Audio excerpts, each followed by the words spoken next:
बिहार के जो नतीजे आए हैं वो वाकई चौंकाने वाले भी हैं और जनता का जनादेश स्वीकार करना चाहिए लोकतंत्र में। लेकिन ये कहा जा रहा था कि जो बिहार के नतीजे होंगे उसका असर उत्तर प्रदेश में पड़ेगा। अब जब नतीजे आपके विपरीत आए हैं, क्या लगता है उत्तर प्रदेश की जो बाजी है 27 वाली, उसमें बहुत ही फूक फूक के कदम रखने होंगे, खासतौर से कांग्रेस को। जी अनम्यूट कर लीजिएगा आपकी। जी जी आवाज आ गई। जी मेरी आवाज आ रही है? जी आ रही है मेरे। जी सभी साथियों को नमस्कार। देखिए, उत्तर प्रदेश एक बहुत महत्वपूर्ण राज्य है और राजनीतिक दृष्टि से तो उसकी उपयोगिता बहुत ज्यादा बढ़ जाती है। आपने खुद देखा होगा कि कैसे लोकसभा चुनाव में पूरी भारतीय जनता पार्टी की लगोट ढीली करने का काम उत्तर प्रदेश ने किया। देखिए, बिहार में जो हुआ है वाकई में चिंतनीय है, चाहे वो वोट की दृष्टि देखा जाए, चाहे इलेक्शन कमीशन का रोल देखा जाए। हम तभी जीत सकते हैं जब हमारे पास उत्तर प्रदेश, गुजरात जैसे महत्वपूर्ण राज्य होंगे। और कांग्रेस पार्टी बाकायदा अच्छा भी कर रही है, जिम्मेदार उन पर कार्रवाई भी की जाएगी। और इलेक्शन कमीशन का रोल जो संदेह में रहा है, उसको लेके भी यहाँ पर उत्तर प्रदेश में सतर्कता बरती जाएगी।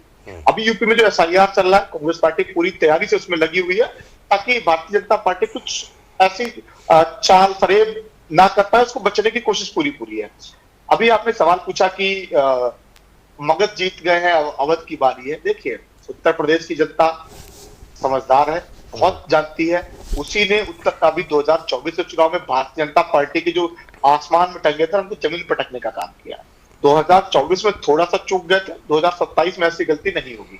उत्तर प्रदेश की जनता बाकायदा इनका बोरिया बिस्तर बांध के और भेजने का काम इनके घर पे करेगी। पहली बात। अभी आपने एक बात कही थी कि सीट को लेके कहीं खींचतान ना हो। देखिए, खींचतान तो किसके बीच में दुनिया जानती है। अमित शाह और योगी जी के बीच में खींचतान चल रही है कि कौन यूपी की गद्दी संभाले, कौन मतलब यूपी का सर्वोपरि माना जाएगा नेता, किसके लोग ज्यादा कैबिनेट में होंगे, किसके लोग ज्यादा सक्षम होंगे। वही दूसरी ओर राजभर के साथ इनका खींचतान चलती चली आ रही है। इनके सहयोगी चाहे वो RLD हो चाहे अन्य घटक दल हो, उनके साथ इनका समझौता नहीं बन पा रहा है। कांग्रेस और समाजवादी पार्टी साफ तौर पर अखिलेश जी और राहुल जी के विचारों को लेकर बढ़ते हुए और इंडिया अलायंस लगभग साथ में ही है। हार का कहीं न कहीं देखिए कि इम्पैक्ट पड़ता है जब चुनाव हम हारते हैं, खासकर एक बहुत ही महत्वपूर्ण चुनाव, हिंदी भाषी राज्य का जब इतना महत्वपूर्ण चुनाव हारोगे तो बिल्कुल आप पे सवाल भी उठेंगे, जनता का मूड भी बदलेगा। और जो चुनाव लड़ने वाले लोग होते हैं, खासकर सेटिंग विधायक जो छोड़ने वाले होते हैं, कई सारी पार्टियां माहौल बनाती है, तो वो लोग भी उनके मन में कहीं कहीं संकोच रहता होता है कि ऐसा ना हम जाए और हार जाए। तो बिल्कुल देखिए, बिहार में चुनाव के जो परिणाम आए हैं बहुत निराशाजनक है, चिंताजनक है। लेकिन उत्तर प्रदेश में कांग्रेस पार्टी फिर से अपनी नई ऊर्जा के साथ पुरानी बातों को भूलते हुए पूरे दमखम के साथ जनता के बीच में जा रही है, अपनी फ्लैक्सिंग स्कीम्स को लेके, लोगों के जनहित के मुद्दों को लेके।